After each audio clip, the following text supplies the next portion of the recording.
Salmo número 1, é a palavra de hoje.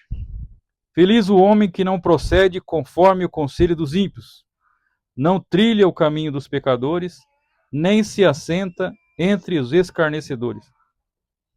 Feliz é aquele que se compraz no serviço do Senhor e medita sua lei dia e noite. Ele é como a árvore plantada nas margens das águas correntes, dá fruto na época própria, sua folhagem não murchará jamais. Tudo que empreende prospera. Os ímpios não são assim. São como a palha que o vento leva. Por isso não suportarão o juízo, nem permanecerão os pecadores na assembleia dos justos.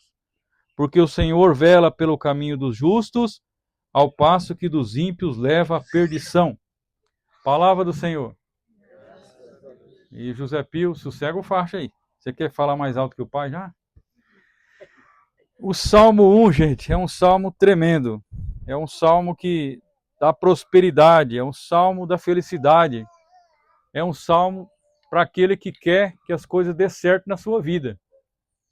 Então é um salmo que fala de dois caminhos, é um salmo que dá conselhos para nós, como devemos nos comportar, né, nesse caminho. É um salmo que tem 3 verbos, que é importante da gente meditar, que é o verbo andar, parar e sentar. Né? Não ande, não se assente e não se detém nos caminhos dos pecadores. Né? Aqui é um salmo que é uma trilha de cura interior para nós no começo do ano.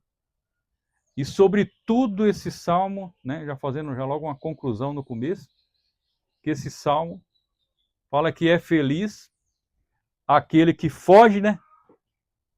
Aquele que foge das conversas frívolas, das pessoas que não querem nada com nada, dos ímpios. E aí a gente pode pensar assim, mas eu já não convivo com ímpio. Olha, gente, o que mais tem de gente ímpia é dentro da igreja. Se a gente, como nós estamos aqui, caminhamos na igreja, por quê? O quanto de pessoas na igreja que não medita a palavra. E se Deus está falando aqui, quem não medita a palavra dia e noite, não é feliz.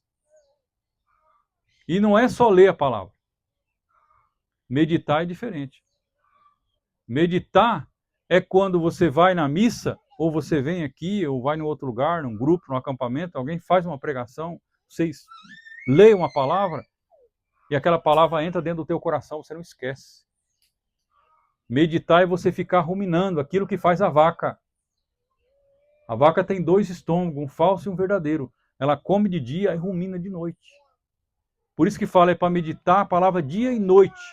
Quando você vai para a cama, tem que ficar lendo a palavra? Não, você vai ficar lembrando. Você vai ficar lembrando, meu Deus, feliz é aquele homem que não se assenta com os pecadores, nem com os escarnecedores, com os zombadores. Aquele que não anda, que não para, que não se detém, que não senta. Em contrapartida, feliz é aquele que se compraz no serviço do Senhor. Aquele que faz a obra de Deus com alegria, aquele que tem um compromisso numa pastoral, num movimento, na igreja, tem um compromisso na igreja, 1/3 desse na igreja, e é fiel, e faz aquilo com amor, faz aquilo com dedicação, se compraz naquilo, e outra condição, outra graça, outra alerta, outra promessa, feliz, é aqui no versículo 2, né? Que medita a palavra de Deus dia e noite. A palavra de Deus, ela é uma gasolina para nós. A palavra de Deus aqui, é claro que a palavra de Deus aqui pode entrar em outros livros cristãos, pode entrar no catecismo, documentos da igreja, tudo é a palavra de Deus que você está lendo. Às vezes tem um irmão que tem a graça, né? Padre Léo mesmo era um, e tem tantos aí, Padre Paulo Ricardo, tantos outros, que você pode escutar, que você está escutando, dele só sai a palavra. Dessa pessoa só sai a palavra de Deus. Ela é como se ela fosse uma Bíblia ambulante. Quem dera se nós fôssemos assim. Enfim. Mas aqui fala que é feliz aquele que não procede. É aquele que não fica. É conforme os conselhos dos ímpios, não trilha o caminho dos pecadores, não se assenta. Ó, é 3 verbos aqui. Que não caminha. é andar, primeiro você começa assim. O caminho errado começa primeiro você caminhar. É 3 verbos: andar, se detém e sentar. Você primeiro começa a andar. O que é? Aqui fala que o ímpio é como a palha seca. O que é uma palha seca? A palha que cai no chão, essas folhas aqui, ó, é só aparência. Só vive de aparência. Sabe aquela pessoa que vai na missa no domingo só para justificar uma vida pagã que leva? A pessoa que reza para justificar uma vida errada que leva. A pessoa que faz caridade para justificar os seus erros. Você pode, como São Paulo fala, colocar o teu corpo à chama. Se não tiver o amor verdadeiro a Deus, não adianta nada.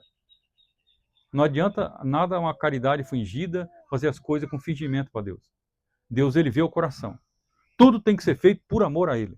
Tudo tem que ser feito com amor a ele. E ele fala, o verbo andar, você começa andando, você vai andando, daqui a pouco você vai como uma palha, o vento leva para cá, em todo lugar você para. Você tem uma parada, vamos parar aqui. Quem não sabe aonde quer ir, para em qualquer lugar. Já viu isso aí? Se você sair da sua casa sem uma direção, eu vou sair da minha casa e ir na casa da minha mãe, lá na cidade. Se eu vou sair, não, eu vou sair aí, eu tô meio... Aí um cara ali na esquina, ali na vila, ali logo na... Ô, eu vou parar. E aí ele vai começar a conversar, e eu vou ficando ali, eu vou me detendo ali. Eu saí, eu andei, quem tem que andar, a gente tá caminhando, primeiro eu caminhar, depois você para, aí depois o cara fala, não, entra aqui, senta aqui, toma um café, começa a falar bobinha, começa a falar da vida dos outros, já começa a pecar. Então, se você sabe aonde você quer ir, eu ia parar, o cara fala, não, o que é importante que você quer falar? Porque eu tenho um compromisso, eu tenho uma direção. A gente não pode sair sem rumo. Quem não sabe aonde quer ir, é melhor não sair. Porque o mundo dá espaço para quem sabe aonde quer ir. Você tem que saber onde que você quer chegar na sua vida. O que você quer fazer na sua vida. Você tem que ter meta. Começo de ano é hora de fazer meta. É hora de ter um caderno e fazer meta com o Senhor. Quais são as minhas metas desse ano? Minhas metas espirituais, as minhas metas materiais, minhas metas emocionais, relacionamentos que eu preciso resolver, coisas que eu preciso e quero resolver esse ano, pessoas que eu quero orar esse ano, conversões, problemas de saúde que eu quero com a sua graça resolver, reformas que eu quero fazer na minha casa, na minha vida, no meu coração, quantas graças que eu quero. E no final do ano, gente, para a gente riscar isso, falar, nossa, quanta graça que eu consegui. Quanta graça a gente conseguiu no ano que passou, eu posso dizer, meu Deus do céu, eu posso fazer uma pregação que só para dizer de tantas bênçãos que eu consegui nesse ano que passou. E tão poucas foram as coisas ruins que aconteceu. E elas tiveram que acontecer também, porque são as provas que nós temos que passar nesse caminho com Deus. E quanto mais prova a gente passa, e se a gente souber passar nessa prova, melhor a gente fica. Nós falava isso aqui, né? Essa semana aqui com o Baiano, com o Aparecido rezando aqui. A gente falava de maneira especial pro Baiano, né? Falava, Baiano, se você, com a graça de Deus, não perca nem um segundo dessa doença. Não perca nenhum momento disso aí, porque isso pode te beneficiar demais. Isso pode beneficiar toda a cidade de Paranavaí, toda uma região, todo lugar onde o seu programa de rádio pega. Isso pode beneficiar com a graça de Deus, porque Deus tem o poder de tirar um bem maior de um mal. Aí o senhor Aparecido falava de um problema também na casa dele com a filha, né? Um problema do casamento, um problema de relacionamento. Fala, meu Deus do céu, quanta luta cada um aqui trava, e algumas pessoas eu fico sabendo, outras não, mas temos as nossas lutas. Temos as nossas batalhas financeiras, nossas lutas, as pessoas que entram no nosso coração e não querem sair. Sabe como é que é? Aquelas pessoas que nos causam mágoa, que nos causam ressentimento, pessoas que machucaram a gente, não souberam lidar com os nossos sentimentos. E estão lá dentro de nós. E as pessoas precisam sair. Esse ano nós precisamos ser livres para Deus, como diz aquela música, hoje livre sou. Eu preciso ser livre para fazer a vontade de Deus.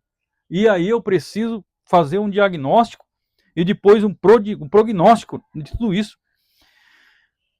Feliz é aquele que se compraz no serviço do Senhor e medita a sua lei dia e noite. Aí Deus compara a gente aqui como uma árvore, né? Olha que interessante. Nessa palavra, nesse salmo, Deus compara nós como uma árvore. Tem hora que ele compara a gente como uma galinha, tem hora que ele compara a gente como uma ovelha. Ele mesmo, o próprio Deus, já se comparou como uma galinha. Aí eu queria tanto ser Jerusalém, eu queria ser tanto como uma galinha que acolhe os seus pintainhos debaixo das suas asas, e vocês não quiseram. Deus se compara com a galinha. Então ele comparar nós com a árvore não é nada. Ele comparar a gente com uma ovelha não é nada. Ele comparar a gente com tanta coisa que nós precisamos aprender e acolher. É uma árvore. E ela foi plantada. Você vê que não é uma árvore nativa que fala aqui nesse salmo. A árvore nativa nasceu lá do nada, lá, um passarinho comeu uma semente, aí uma fruta e cagou lá no meio do... Não, essa árvore aqui que está dizendo nesse salmo é uma árvore que foi plantada. Ela foi de maneira especial plantada na beira de um ribeirão, de um córrego, de um rio. Para quê? Porque ali, aonde tem água na árvore, onde a raiz vai buscar essa raiz vai buscar essa água profunda lá, o que acontece com essa árvore? E essa água profunda, nós sabemos quem que é. João capítulo 7, versículo 37. Quem tem sede, vem em mim e beba. Quem é água? A fonte de água viva é Jesus Cristo. A palavra é uma fonte de água viva. Está cansado? Mateus 11, versículo 28. Vinde a mim, você que está cansado, fadigado pelo peso do fardo. Mas eu não sei, eu estou perdido. Jeremias 3, versículo 33. Invoca-me, eu te responderei coisas que você não sabe, que você ignora. Ah, mas onde eu vou buscar? Mateus 7, 7. Bate, procura, que você vai achar, que a porta vai abrir. Olha os salmos aqui, olha aqui os verbos também. Bater, o verbo procurar, o verbo abrir. É verbo, é ação na frase. É ação no texto. É a ação de Deus que Deus dá aqui. Não pare, não ande, não sente no meio dos pecadores. Tem gente pecador, olha, senta aqui, não, me desculpa, eu tenho que ir embora, cachaçada, cortando em alta, conversa à toa, falando mal da vida dos outros. Não senta não, meu. Você sentou, você está compartilhando com aquilo lá. Fica de pé e dali faz a sua caminhada. A primeira é caminhar, depois é parar. Para pouco, aonde que você não deve, se caso tem que parar por educação, cumprimenta e vaza. Agora, o que você tem que fazer? É se comprar, é ter alegria, ter prazer de fazer as coisas de Deus. Ter alegria, ter prazer de meditar a palavra de Deus dia e noite. E aí o que vai acontecer? A sua árvore vai ser plantada na beira da corrente, na beira da água, vai dar fruto na época certa, a folha não vai murchar. E olha, gente, aqui é forte, hein? Aqui muita gente pega aqui para prosperidade, para pregar sobre prosperidade, mas na verdade o nosso Deus é um Deus de prosperidade. É assim. Ele pode fazer você próspero, ele pode fazer uma pessoa ficar rica do dia para a noite, ele pode. E ele não faz muita questão disso, que isso não é tão importante. Mas ele pode fazer, desde que essa riqueza, esse bem material, vai ser para ajudar os outros. Porque se for só para você se afastar de Deus, não adianta nada. Então aqui ele fala da prosperidade, que, olha bem, aqui no versículo 3, ele é uma árvore plantada, foi plantada, não nasceu do nada. Na margem das águas correntes, dá fruto na época própria, sua folhagem não murcha jamais, tudo que empreende prospera. Vai vendo. Tudo que o camarada, que a mulher, que medita essa palavra de Deus, que faz com prazer a lei do Senhor, a promessa que aonde tocar, prospera. Aonde chegar, dá certo. O que for fazer, você já pensou? Nós tivéssemos essa graça, de onde a gente tocar um negócio se transformar? Que nem aqueles filmes que a gente assiste, né? Dos heróis lá, que o cara chega, tem o poder de chegar e transformar, que nem aquele filme Todo Poderoso lá. Quem assistiu aqui? Filme Todo Poderoso, só pela misericórdia, né? O cara se colocando no lugar de Deus lá. Ele chegava e falava assim, agora vou atender todos os pedidos. Ele ficou quase louco quando ele quis escutar todos os pedidos. Ele não dormia. Aí ele vê o cansaço que é Deus diante do mundo pedindo para ele. E quantas coisas, tudo que ele queria, acontecia. Você pensou, todo lugar que você chegar, prosperar. Todo lugar que você tocar, a coisa ser abençoada.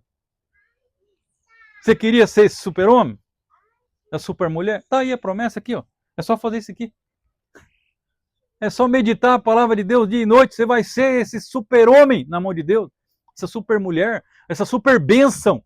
uma bênção de prosperidade, de graça. Aonde você chegar, aonde você tocar, aonde você ir, o que você fazer. Você vai fazer um serviço de pedreiro, vai ser uma bênção. Você vai falar, nossa, mas tá lindo esse negócio aí. Você vai fazer um serviço de carpintaria, você vai fazer qualquer coisa, você vai trabalhar na sua engenharia, na arquitetura, no serviço que você faz. Aonde você estiver, como dona de casa, fazer a coisa, mas que louça linda, que comida gostosa. Tudo que você faz dá certo. Mas eu não sei a receita disso aqui direito, mas ficou bom. Por que ficou bom? Porque você é uma pessoa que paga um preço. O preço de se comprazer, de se alegrar com as coisas de Deus e meditar essa palavra. Ruminar essa palavra. Alimentar com essa palavra. Gosta da palavra de Deus. Ah, mas eu não tenho tanta fé. Salmo 90.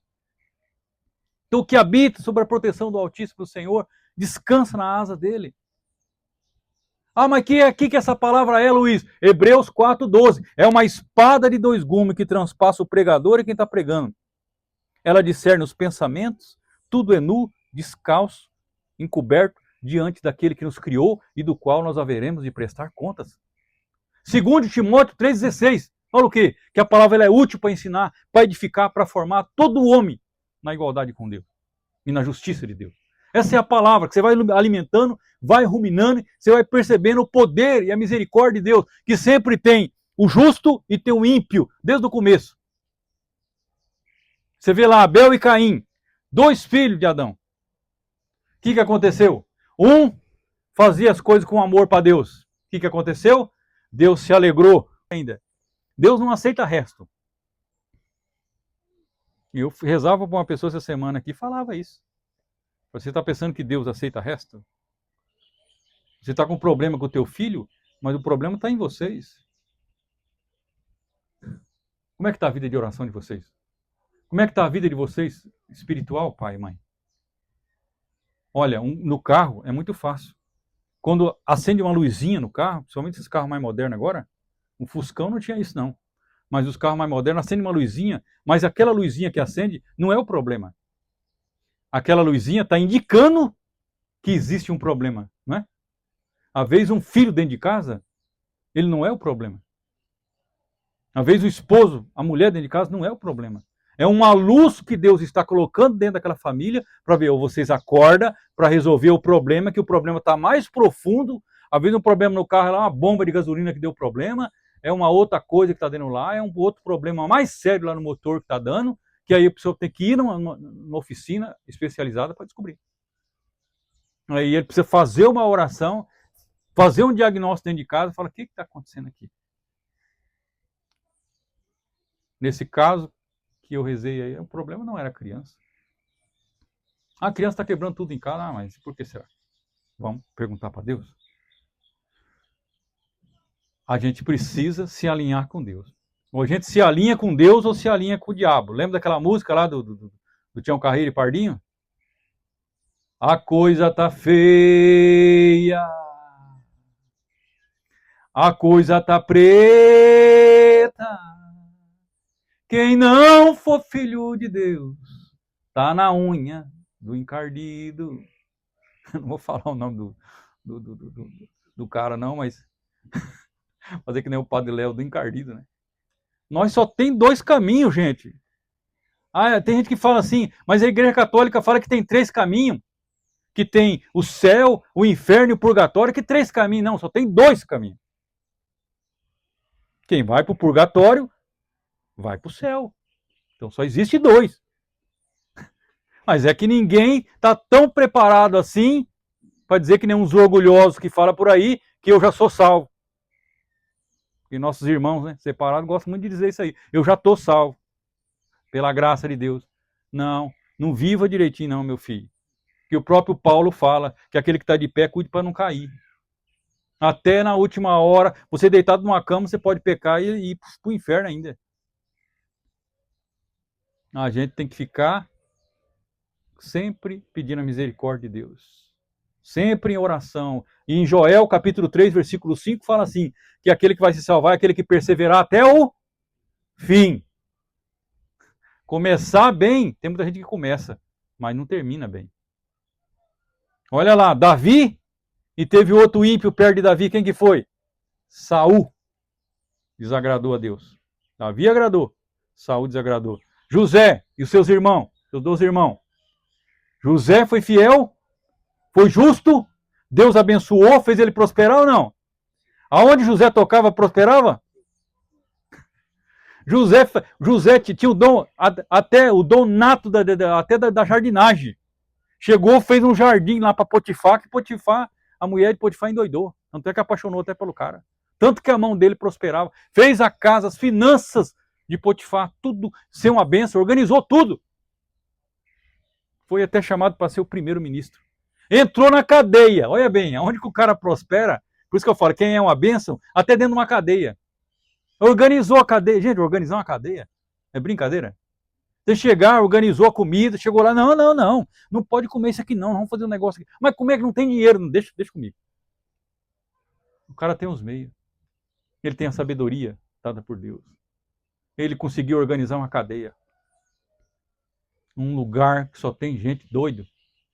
Ele conseguiu fazer ordem naquilo lá, que todo mundo prosperou a cadeia. José tinha a bênção de Deus.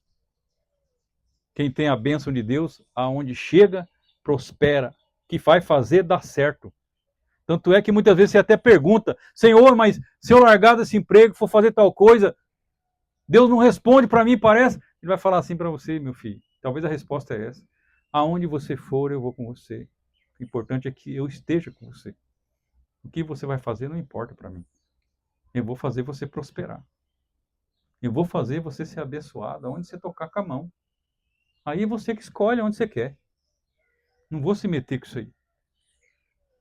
O importante é estar aqui nesse contexto aqui, ó. É em Mateus 6, versículo 33. É buscar em primeiro lugar o reino do céu. Tudo esse versículos bíblicos que eu estou passando para você que está dentro da palavra. Isso é a palavra, gente. É a palavra, é a palavra, é a palavra. João 8. Quem está em Deus está fora das trevas. Deus é luz. E quem está nele está na luz. Em João 10 fala que eu sou a porta das ovelhas. Eu sou o aprisco das ovelhas. Eu sou o pastor das ovelhas. Jesus Cristo fala. Eu que cuido da ovelha o tempo todo. Jeremias 17, 7 e 8. Olha o que fala. Bendito o homem que deposita confiança no Senhor e cuja esperança é o Senhor. Assemelha-se à árvore plantada perto da água, que estende as raízes para o arroio. Se vier o calor, ela não temerá, e sua folhagem continuará verdejante. Não inquieta a seca de um ano, pois ela continua a produzir frutos. Meu Deus do céu. Pode vir a dificuldade que for, pode vir a luta que for, pode vir a doença que for, ele vai estar louvando, vai estar glorificando, porque essa árvore está enraizada lá na água viva de Jesus Cristo. Ele está se alimentando da água, ele não murcha, não seca. Vem dificuldade para todo mundo cai, Salmo 90. 1000 cairão à minha esquerda, 10.000 à minha direita, mas tu não serás atingido. Não serás atingido porque essa água foi enxertada, essa árvore é enxertada. As raízes vai lá na água viva. Aí em João 15 fala também que vale a pena pegar. Em João capítulo 15, fala que Jesus ele fala que é uma árvore aqui também. Fala que o Pai é o agricultor e ele é a árvore. Eu sou a videira verdadeira, diz o Senhor. Meu Pai é o agricultor. Todo ramo que não der fruto em mim, ele cortará. Então quem planta essa árvore? É Deus. Quem planta essa árvore que é você e eu, aonde ele plantar, é aonde a gente tem que frutificar. Aonde ele plantar a gente, é onde a gente tem que fazer as coisas prosperar. Todo ramo que não der fruto, ele cortará. Podará todo que der fruto para que produza mais fruto. Significa o quê? Que a árvore, essa árvore também, Deus está dizendo na palavra aqui, que essa árvore, nós somos, nesta árvore, é só a ponta da árvore. Nós somos o ramo. Deus dá a graça para a gente de nós sermos bênção para os outros através dos dons espirituais, através da fé, através dos frutos de Gálatas 5:17, dos frutos da bondade, do amor, da fidelidade, da brandura, da temperança. que nós, olha só como é que nós podemos ser orgulhosos, né? A gente tem que tomar um cuidado danado para não cometer o pecado do orgulho, da soberba. Deus dá a graça que a árvore, a raiz da árvore, que sustenta a árvore, o tronco da árvore, que é o que é importante na árvore, fica escondido, que é Deus.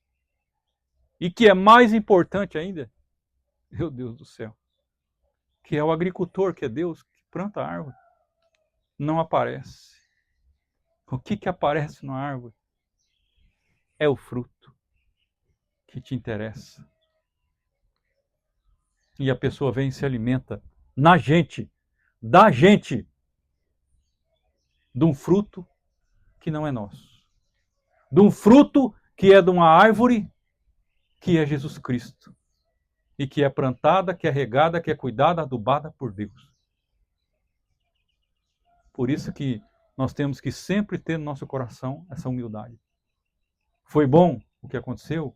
Eu estou sendo bom na sua vida em algum sentido? É Deus. Eu só sou a ponta do galho. Eu só sou o fruto para você se alimentar. Mas da onde está saindo esse fruto? É de Deus e é de nosso Senhor Jesus Cristo. Olha que coisa mais linda. Eu sou, diz o Senhor, a árvore. O meu pai é o agricultor que cuida. Todo ramo que não der fruto, ele poda. E ele corta aquele que não dá fruto e poda aquele outro para dar mais. Permanecei em mim e eu permanecerei em vós. O ramo não pode dar fruto por si. Ó, tem como você, um ramo cortado, você pegar, cortar um ramo desse aqui, ó. Vou fazer um exemplo aqui, ó. O exemplo é mais forte do que a palavra. Aqui, um raminho, bem pequenininho para não afetar muita árvore. E eu pegar aqui e jogar aqui no chão, aqui tem como isso aí sair semente aí, dar fruto. Só dá fruto se estiver ligado na árvore aqui, ó. Ó o tamanho do gai, ó o tamanho da árvore, ó o tamanho da raiz. E nós somos esse gainho aqui, que dá fruto e fica todo orgulhoso, se achando. Eu sou o cara. Eu sou o cara, jacaré é um bicho, cascavel é o nome da cidade, sucuri uma cobra, ucuri um coco e eu sou eu. Eu sou. Você e eu, nós não somos nada. Nós somos a mosca da bosta do cavalo do bandido. o ovo. Você deu risada agora, amiga? O ovo do mosquito, o ovo do mosquito da bosta do cavalo do bandido. Tá entendendo a profundidade disso aí? Nós não somos nada. Nós não somos nada, nada. Ah, mas fulano faz um negócio tão bonito, pregou, não sei o que lá. Fih, com certeza não foi ele. Como é que uma mosca consegue fazer alguma coisa? É graça. É graça. E é de graça. Salmo 91, versículo 13 e 14. Olha que palavra também. Salmo 91. Pega aí, pega rapidinho. Seja rápido na Bíblia. Seja mais rápido que eu, porque eu estou devagar. Salmo 91. Salmo 91, Salmo 91, rápido. Aqui. Salmo 91, versículo 13. Como a palmeira florescerão os justos, que se elevarão como o cedro do Líbano, plantados na casa do Senhor. Olha. Plantados, nós somos plantados. O que é essa água? É na casa do Senhor que nós somos plantados. No jardim do Senhor que ele planta a gente. Por isso que a gente dá fruto. E o mais lindo disso, e o mais lindo, olha o que fala aqui, em Ezequiel 47. Não, esse aqui tem que pegar, não tem jeito não. Ezequiel 47. Pega aí, você é mais rápido de Bíblia do que eu. Ezequiel 47. Ai, é depois, antes de Daniel. Ezequiel 47. Pegou aí? Pegou aí, eu peguei aqui. Ezequiel 47, 12. Ao longo da torrente, em cada uma de suas margens crescerão árvores frutíferas de toda espécie. Olha que lindo. Suas folhagens não murcham, não cessarão jamais de dar fruto. Todos os meses frutos novos. Olha, todos os meses frutos novos. Tá vendo aí? Hoje nós estamos vendo aí a enxertia. Como é que chama aí a enxertia? É enxerto. Agora a enxertia, que é mais moderna aí. Chama, sabe? É, eles falam. Eles tiram só um galho da árvore assim e já faz outra árvore. Não é isso? porque essas águas vêm do santuário, seus frutos são comestíveis e suas folhas servirão de remédio. Olha aí. As folhas servirão de remédio. Aqui, ó. Até as folhas da sua árvore, criatura. Tudo no ser vai servir de remédio. Essa árvore plantada por Deus, em Deus, plantada na casa do Senhor, como diz a palavra. E aqui em Ezequiel 47:12, meu Deus do céu, que palavra. Vai servir de remédio. Vai ser remédio para as pessoas, vai ser remédio para o mundo. Nós precisamos desse remédio, nós precisamos mergulhar na palavra de Deus, se alimentar na palavra de Deus. Começa a ler a Bíblia esse ano. Começa do começo. Qual que é o começo? Sempre João. Primeira, segunda e terceira carta de João. Depois o Evangelho de João. Depois os Evangelhos. Depois você volta lá para o Antigo Testamento. Começa aí. As cartas, né? Depois você lê as cartas. Depois você volta para o Antigo Testamento. Lê o Novo Testamento de maneira especial. Mas comece por João. Comece por João, porque João é o discípulo do amor. Se nós não entender que é tudo por amor, que tudo Deus fez por amor, você vai ver Deus mandando matar lá no Antigo Testamento e muita gente morrendo lá e Deus concordando, você vai achar que Deus é esse. Tudo é amor, tudo é ensinamento. Tudo é ensinamento que Deus fez. Deus queria chegar até nós, chegar até Jesus Cristo, mandar o seu Filho e tudo tem um propósito, um ensinamento. Louvado seja o nosso Senhor Jesus Cristo. Inclina a tua cabeça um pouquinho, fecha os seus olhos. E permita que essa palavra entre no teu coração. Eu não vou mais, Senhor, andar. Eu não vou mais parar. Eu não vou mais me assentar no meio dos escarnecedores, no meio dos zombadores, no meio daqueles que não querem compromisso contigo, Senhor. Eu vou, Senhor, me deter, andar e sentar e me alimentar das coisas do Senhor. Eu vou ter prazer nas coisas suas. E eu vou, Senhor, fazer um propósito no começo desse ano de meditar a sua palavra dia e noite. Não somente ler, Senhor, mas meditar a sua palavra dia e noite. Faça uma promessa com Deus. Faça aí um propósito com Deus agora. Não tenha medo de fazer, faça e cumpra. Seja homem, seja uma mulher de fé. Fala, Senhor, eu prometo te buscar mais na oração, eu prometo te buscar mais na palavra. Eu prometo te buscar mais na Eucaristia, na missa, na adoração. Eu prometo te buscar mais na reza do terço. Eu prometo, Senhor, eu quero, eu preciso dessa graça. Eu preciso ser melhor, Senhor. Ser melhor não para o outro, mas ser melhor do que o outro, mas para o outro. E conceda a graça de eu começar esse ano novo, de um jeito novo, Senhor. Só tem um jeito desse ano ser novo. É se eu for novo, Senhor. Eu preciso ser novo. E esse é o primeiro dia do resto da minha vida. É o primeiro dia do resto da minha vida. Louvado seja o nosso Senhor Jesus Cristo. Estivemos e continuaremos unidos e reunidos em nome de um Deus que é Pai, Filho, Espírito Santo. Amém.